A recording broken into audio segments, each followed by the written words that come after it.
all, I want to thank the social studies teachers and driver's ed for allowing you guys to come this morning. And the one thing I want you to understand, this is really a special program, and you're going to be privy to some good information and to meet a unique individual. My job this morning is to introduce the MC, which is Mr. Bill Zeckman, who's behind me. Mr. Zeckman's a local businessman and a school board member who has been working on this for a couple years, staying in contact with me, and we're fortunate enough this year to have this gentleman come and speak to you guys for a few minutes.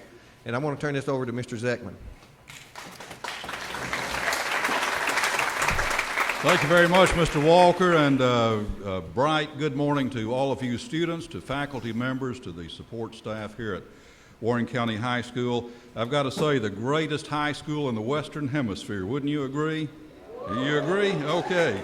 Go Pioneers. All right.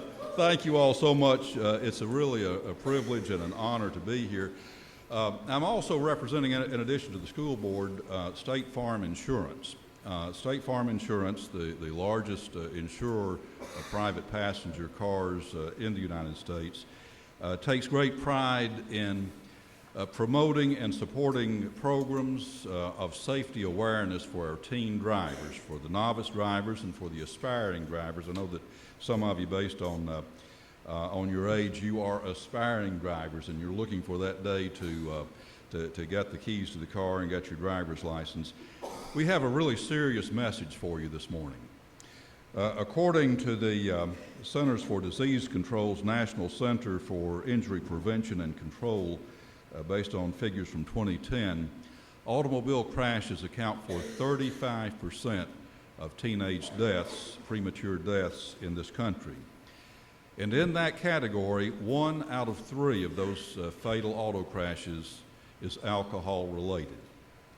So we're going to present to you this morning a snapshot of what drinking and driving can do in your life. And it affects not only your life, but the life of your family, your friends, your school, and in fact, your whole community.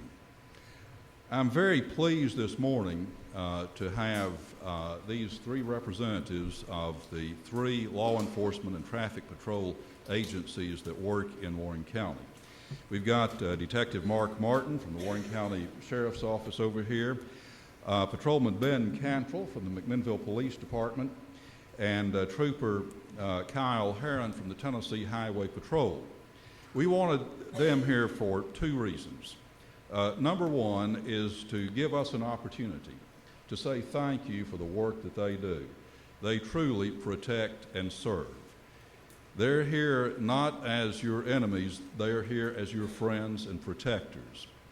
We also want you to know that when you're driving the streets and highways of Warren County and Tennessee and wherever your travels take you, that there are law enforcement officers out there. You may not be aware of it, but they're watching what you're doing.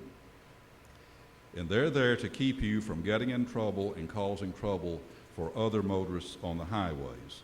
So these 3 gentlemen represent a tremendously powerful force for the safety and protection of our community. Also, and they need no introduction, your driver's education instructors over here, thank you all for being with us. And Lee Holland, one of the 3 State Farm agents in McMinnville, here also to represent State Farm. So thank you all, and I think that you're in for an impactful half hour here today.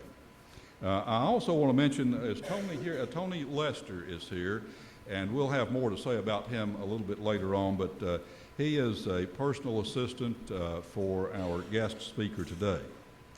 That speaker is Blake Mcmeans. In 1997, Blake was 17 years old, and he was a tremendous tennis star.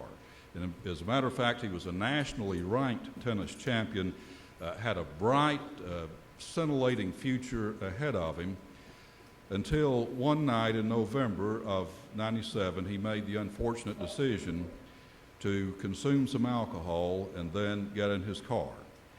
Within half a mile of the place where he got in his car, he had overrun an embankment, flipped his car.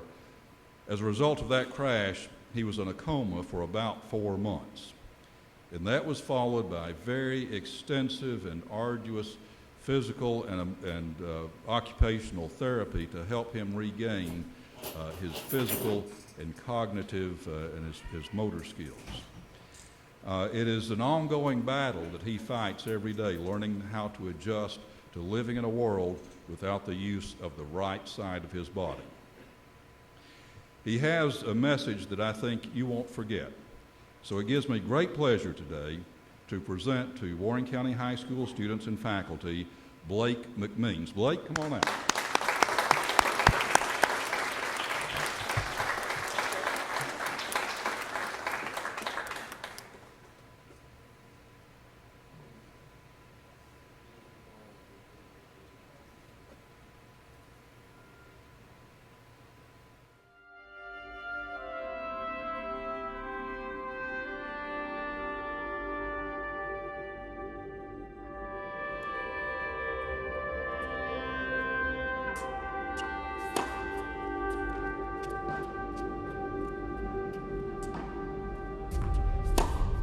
I realized that life is hard and you have to kind of take what it gives you.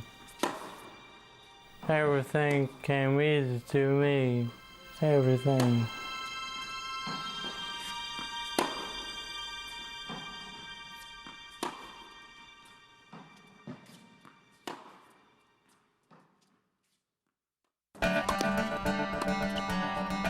Competitive fire. Unforgettable moments.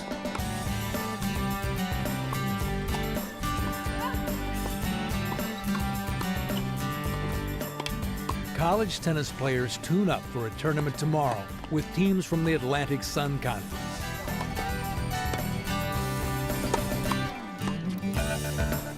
But tonight brings a chance to wear pretty dresses as these student athletes celebrate at a special dinner.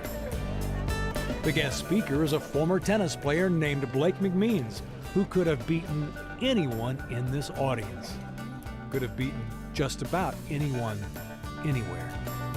He was amazing. He was always in the top 10 and lots of times in the top 5 in the country and very heavily recruited. Blake was top 10 in the world. He was very unusually gifted athletically. He was a great athlete for a tennis player.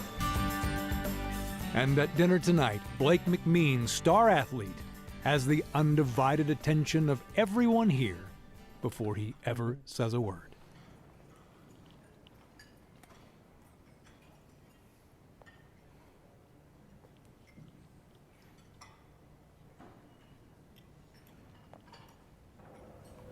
My name is Blake Mcmeans.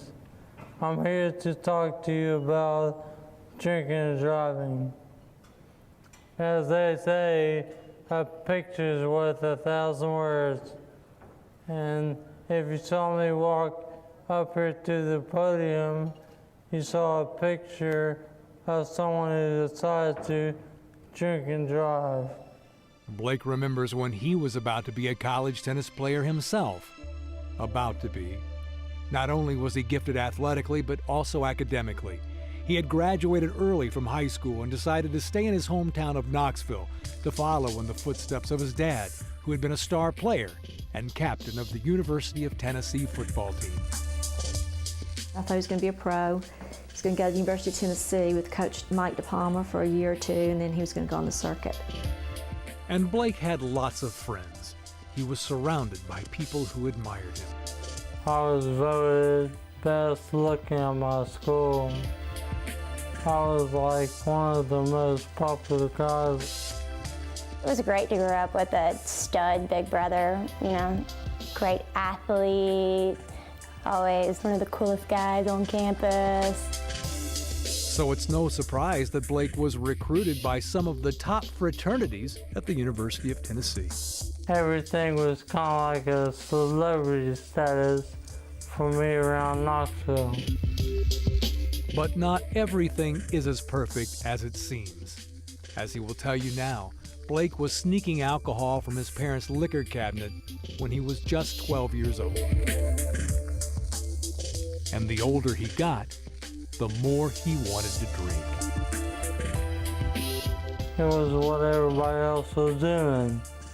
And I didn't want to be like this big-time tennis player who didn't have fun. Then something terrible happened. The worst thing Blake had ever faced in his young life.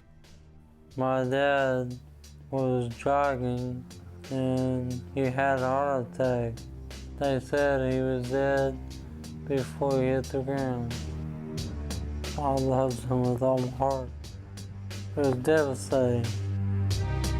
With grief as the catalyst, Blake started drinking even more.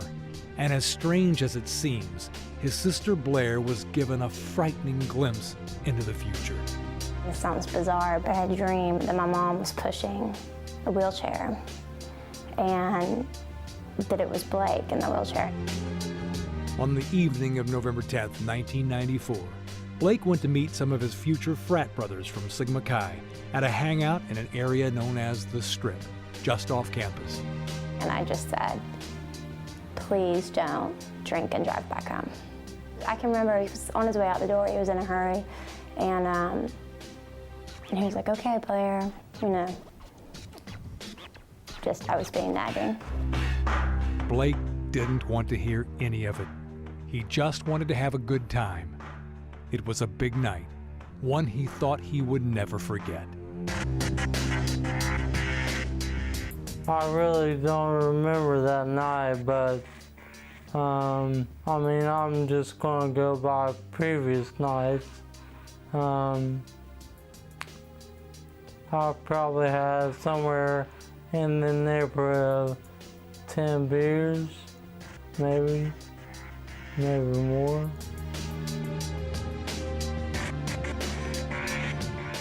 I was blindsided. I mean, for him to stand and say how much he was drinking was just totally blew me away. I had no clue. And then I drove every time. I don't know why. Man, I wish I did. About 2:25 in the morning, our dispatch was notified from 911 center that there was a motor vehicle crash on North Shore Drive. I remember my mom waking me up in the middle of the night in a state of panic. Mr. Mcmeans, about where this vehicle is right now. Half a mile from home. Once he left this two-lane roadway with no shoulder, he came down the embankment through the trees in the woods here, knocking over several smaller trees. Yeah, flipped 3 times. The phone rang, and then I heard her screaming. I could smell the strong odor of alcohol about his presence. And he's airlifted on out to the University Hospital. You know, I just made one bad decision. That's it. One mistake, just drinking that one time and that one wreck, and you know, once the wreck starts, you can't stop. The rest are pretty evident. When he reached the emergency room at the University of Tennessee Medical Center, the first priority was to keep Blake alive. He was fortunate he wasn't aware of all the things that happened. The tube in his windpipe, the tube down his nose into his stomach, a tube into his bladder, pulling and poking, being stuck with IVs and given fluid, and then moved around so we can fully evaluate to see exactly what all the injuries are. They had no hope for him. At each and every point of Blake's case, he was at high risk for dying. And I prayed, I will take him any way, Lord, I can get him. Just please don't take him away from me.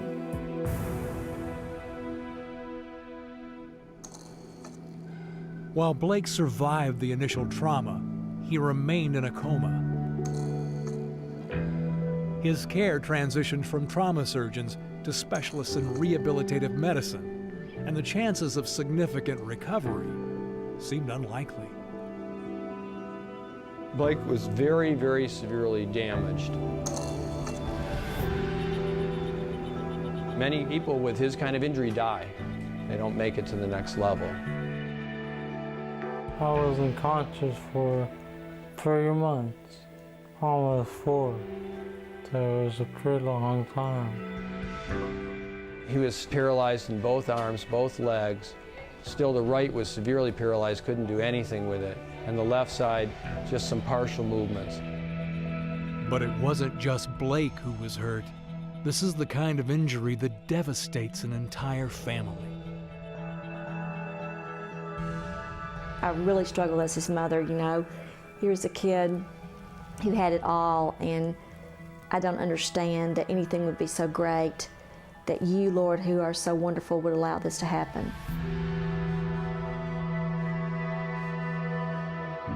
I was scared. I was angry too. Finding out you can't walk, you can't speak, now those are pretty major blows. We would literally have to tie him in the chair, prop his head up with the neck thing, and take him into therapy and beg him to hold us, you know, try to get his head up, try to blink. I mean, he had to learn to swallow. It took him a year to learn to swallow. No one can understand because they can't. You probably can't even imagine that, not being able to utter a sound. Now that's ridiculous. But it was a situation I was faced with, so I had to overcome it. Until now, Blake had very little to overcome. He was a child with opportunities and a loving home, with a mother who cheered for him in everything he did. Then, in an instant, her handsome young man went from star athlete to invalid. You know, I'd spent 18 years traveling with him all across the country, watching every ball he ever hit, living and breathing everything he did. He was my firstborn. To you know, total disabled child who for 4 months could do nothing and for a year could do barely anything. So it's been a long journey. You have this Rip Van Winkle phase. You don't know what's going on. Your family's just dying. Doing a vigil in the hospital, not eating right or sleeping right, and maybe ignoring other things in their life. Hospital rooms where my mom slept for about a year. That year was just pretty much a blur. And it was even more so for my mom, so I could say, you know, one thing it did is it took my mom out of my life, which was the only parent I had. It took away my big brother, and that was a big adjustment. The person that, you know, was my hero that I idolized. It was a time when even the slightest improvement in Blake's condition brought joy to his family. Everything became, you know, so wonderful when he could blink and swallow and say a few words and learn to go to the bathroom again by himself and learn to button his clothes, you know, pull up his pants. He couldn't do any of that for a long time. It had started with a fight for survival, but then came the reality that he was going to live. Right after the accident, I guess I went through a lot of depression, and where I didn't feel like life was worth living anymore. The body's not working right, he's not talking like you'd like. And this mother, it just breaks her heart. Oh, I'm just praying you'd wake up and could talk and walk and all these things, and now you're so depressed about it. It just breaks my heart. And it broke all our hearts, too. From trauma to rehab, and then psychotherapy. But there was a lingering thought that started with Blake while he was in a coma. It's his only memory from the nearly 4 months he was unconscious. I had a dream or something. I mean, I don't know what it was, but God appeared and said, "It's not your time." Blake realized his life still had meaning and value, and the same fortitude that helped make him a tennis star, the inner strength that helped him survive, would now be used to build his future. I think in rehab it's very important to accept where you are and look forward. Look for the future and look at the gains you make from that point. He became the young man that he is today by small inches and years of working and trying things and going back to the drawing board, and psychologists and speech therapists and physical therapists. I mean, it just did not miraculously happen, but only through the guidance, I think, of the Lord did we keep on keeping on. And with each new day, Blake accepts the challenge of working hard to get better.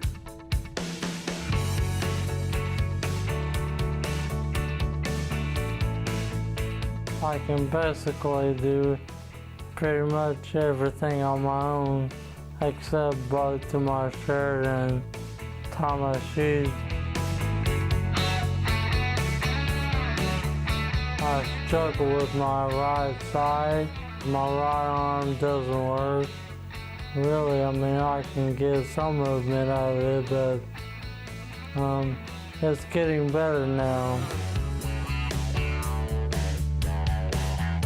Several times a week, Blake and his assistant, James Barron, load up in the specially equipped van to head for the YMCA. It is one of Blake's favorite things to do. There are times when I see him in the wheelchair rolling into the Y or rolling into places we're going where I have to pinch myself and think that's really Blake, you know, that's who we are, that's where we are. But it's right where Blake says he wants to be. I've learned to walk now. That's pretty amazing because it took me 7 years to even stand up from my chair. That's a long time. Especially trying to do it every day, several times a day. You know, just keeping at it, doing it again and again.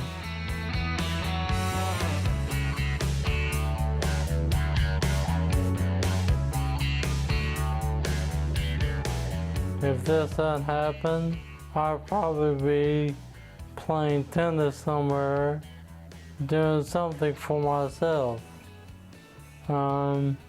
Now I get a chance to go out and speak and give a message to people about what happened to me and what shouldn't happen to them. Such perspective certainly brings respect from those who meet him or watch him work out at the Y. This is 20. Why don't you give me 10 more? Okay. All right? It just reminds you, you know, it doesn't matter where you're at in life, you can give it all you got, and Blake makes the best out of life, and he's got more drive, and he's got more reason to live than a lot of people do. Blake's attitude has also helped his mother adjust to how his life has changed. The looks, the stares that people give you have been very difficult. Now that doesn't faze me. But in the beginning, it was like, I don't want to be looked at anymore. I don't want him looked at anymore. They're looking at us like we're a sideshow. You know, you've gone from total admiration at the top of the pinnacle to, oh my gosh, they're looking at us like we're a sideshow, you know, and you feel like that. Blake is certainly not a sideshow now. He's back at center court. On this day, he has a police escort to a high school in East Tennessee, where he is pursuing the passion that replaced tennis, talking to young people about drinking and driving. What's important to me is getting the message out so no one has to go through what I've been through. I mean, that's the main thing, because I'm afraid if many other people had to go through this, what I've been through, they kill themselves. That's how hard it was. That message begins having an impact the instant Blake is introduced to his young audiences. That's something he come up with himself. So James, I want to be able to get up out of my chair and walk a couple steps to the podium. That gathers their attention, and my buddy, it definitely does. And I have been with him each time, and you know one thing? It grabs my attention too. When I was in school like you are, I hopes and dreams for my life. Dreams of becoming a professional athlete. Today, those dreams are different. They have to be. Today, I must concentrate on someday being able to live totally on my own. Big difference there. Being popular with friends is not worth your life. Believe me, I know. Not worth it. If I had to do it all over again, I would do things a lot differently. I wouldn't wish my condition on my worst enemy. Too tough. I'm challenging students today, right now, to make a promise to me not to drink and drive or ride with anyone who's been drinking. From the reaction he gets, Blake is convinced he is making a difference. Students line up to talk with him after his speech. He even gets emails from many of them later. One in particular stays with him. She said, "You changed my life." Now think about that. I mean, another human being telling you you changed their life. That's pretty strong. I mean, it about gave me chills. Yes, sir. While he will never again be one of the top-ranked tennis players in the world, Blake returned to the game to coach a single player, Charlie Boyd. Good, sir.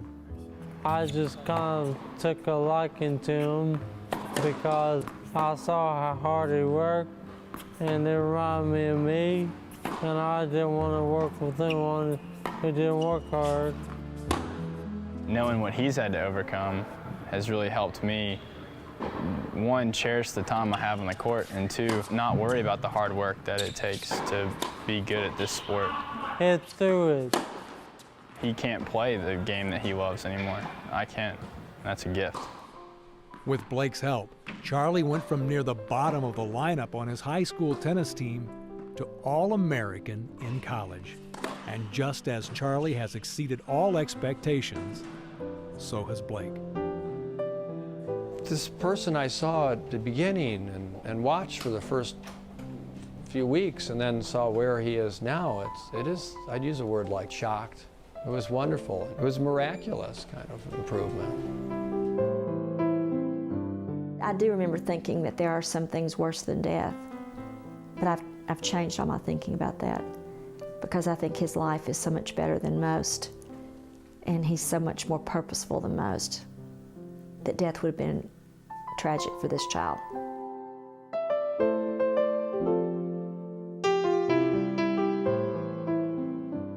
I want everyone to know that none of this would have been possible without God. I mean, He's the one who allowed me to come back like I have. And I know it took a long time, but I'm getting back. And you just gotta thank Him. I'm lucky I survived. I I just made one bad decision. You walk around and kids walk around, and that could only happen to them. It could happen to anybody. If Blake knew then what he knows now, he would have made a different decision.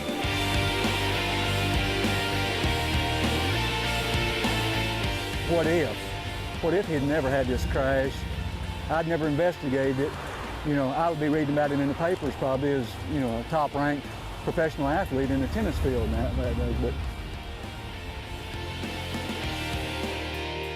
Someone said it's smart to learn from your own mistakes, but it is wise to learn from the mistakes of others.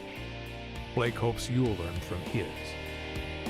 I'm challenging students today, right now, to make a promise to me not to drink and drive or ride with anyone who's been drinking.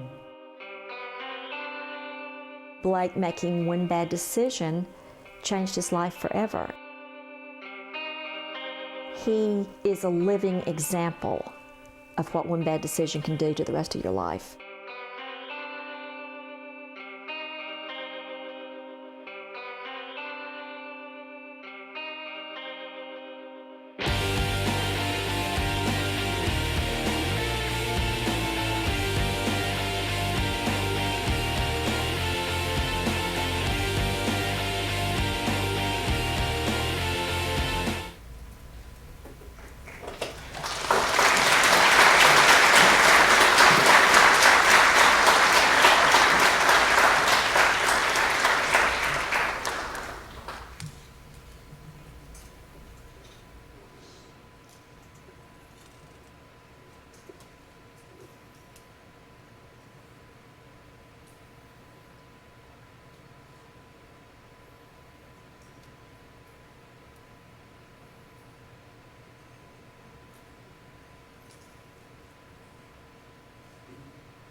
Is worth 1,000 words. If you watched me walk to this podium, you saw a picture of what can happen to a person who decides to drink and drive. I was in a coma for four months.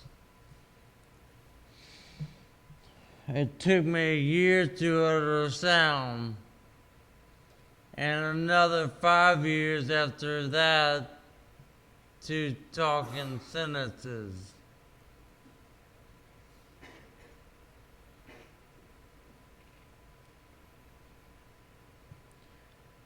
It took me 7 years to be able to stand up from my wheelchair.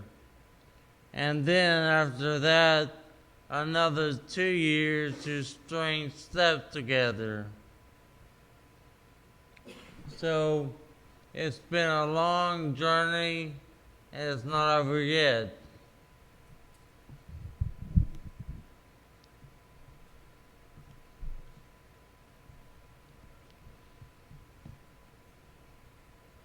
I was just like you, facing decisions every day about my lifestyle and actions, excited about what my future's gonna hold.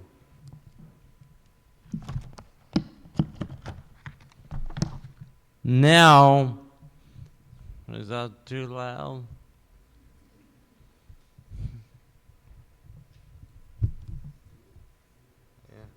Yeah. Now, I'm living with the consequences of my choices. You just watched a documentary made about the struggles that my family and I have faced because I made that mistake.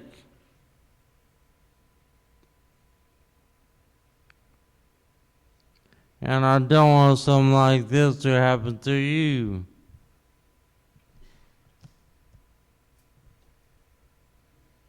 I didn't realize when I drove away from the bar that night that I would be giving my dreams away. I thought I was just having a good time.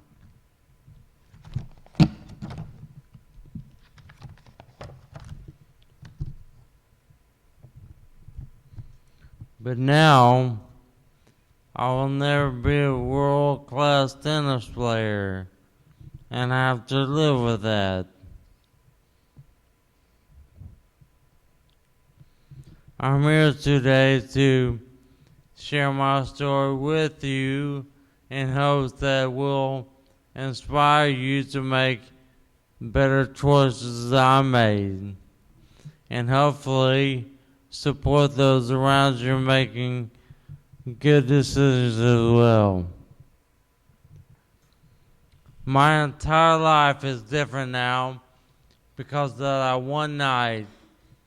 But, you know, truth be told, the problem actually started several years before that one night. That was not the first time I was driven drunk.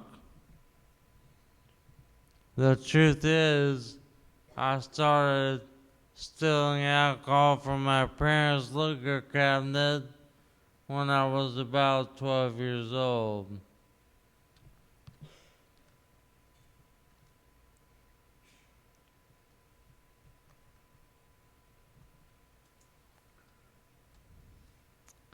But alcohol is addictive, and as I grew older, I wanted to drink more and more.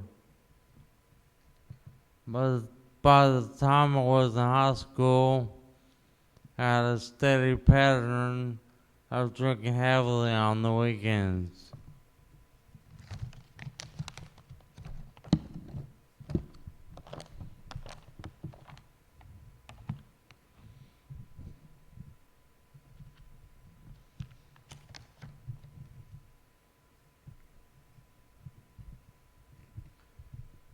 Let's see if this works.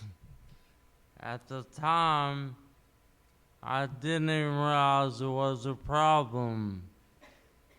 I still practiced tennis several hours each day, beginning at 5 a.m.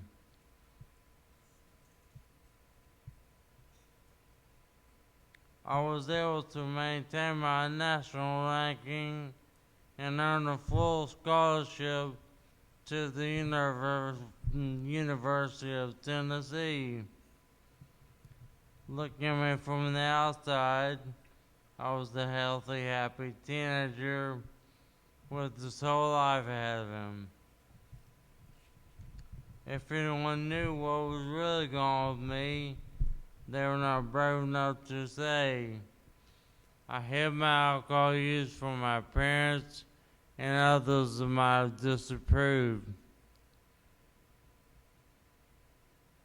This left me with no one to confront me about my destructive behavior. No one to ask me to make better choices, and no one to encourage me to get help.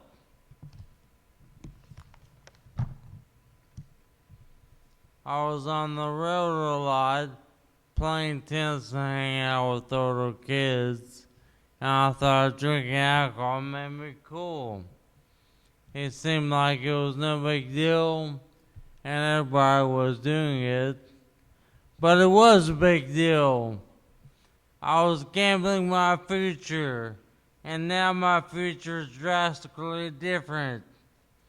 I was once one of the top 10 tennis players in this nation, and now I struggle to button my shirt and tie my shoes. Think about that. I thought I had a lot of friends in high school too. Everybody drinking with them made me feel accepted. Everyone accepted me as a physically fit athlete with a drink in my hand. Funny thing though, most of them disappeared when I became physically disabled and confined to a wheelchair. Some said they did not include me in their lives anymore because my disability made it hard for me to get around. But I think it may have been because I was a constant reminder of the reality they tried to deny, that drinking and acting irresponsibly can cost you your future.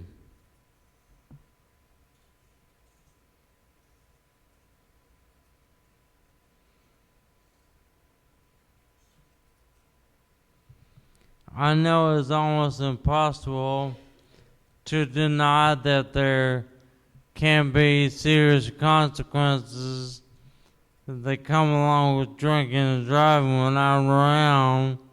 I'm okay with that. That's why I'm up here speaking to you today, to make it impossible to deny that there can be serious consequences when it comes to alcohol. If you're drinking alcohol, using illegal prescription drugs or drugs for that matter, then you got a problem. I'm here to tell you that there are people out there to help you. I'll help you. Well, I hope my story has convinced you not to drink and drive. I hope it has also inspired you in other ways as well. I hope you will never look back with regret on a missed opportunity to help someone else make a positive choice for the future.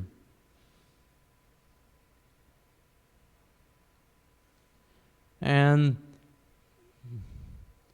ladies and gentlemen, please don't text and drive. Man, that's so stupid, I think. You know, that simple message is taking our lives. I mean, do you want to get injured or die over a text message? Give me a break.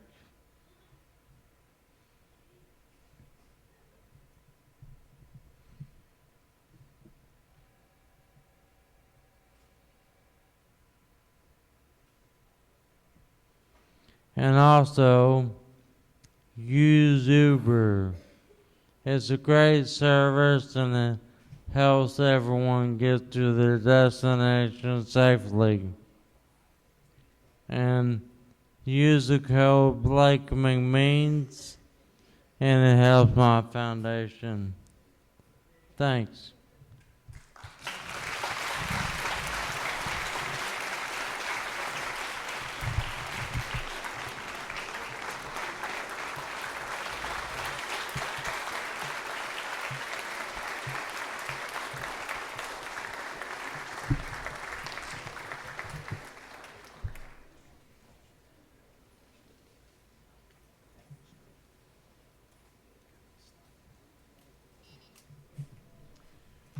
Well, students, I think I told you at the beginning that this would be an assembly program that you would not soon forget.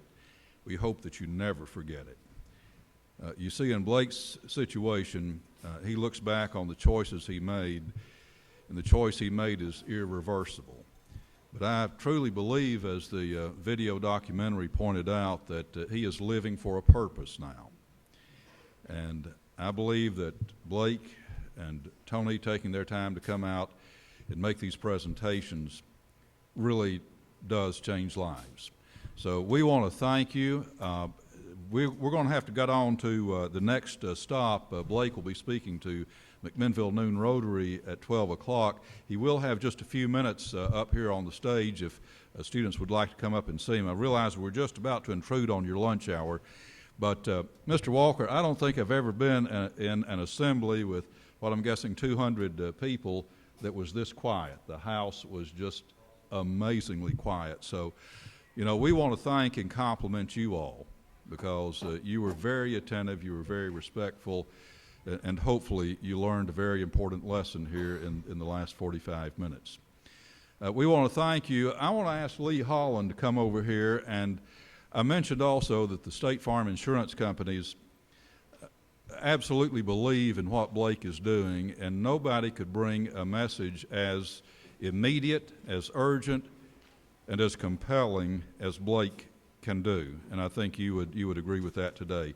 So Lee, if you would bring the check over here. We're happy to say that the State Farm insurance companies believe so much in what Blake is doing that we would like to present his nonprofit foundation a check for $10,000 to continue this work.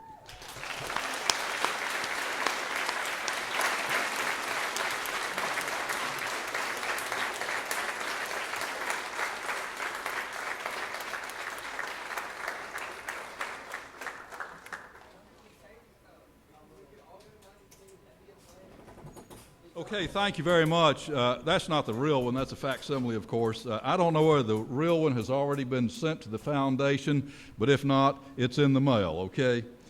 So we appreciate it. Mr. Walker, any closing words? And once again, I want to thank Trooper Herron, Patrolman Cantrell, Detective Martin for being here, and your driver's ed teachers.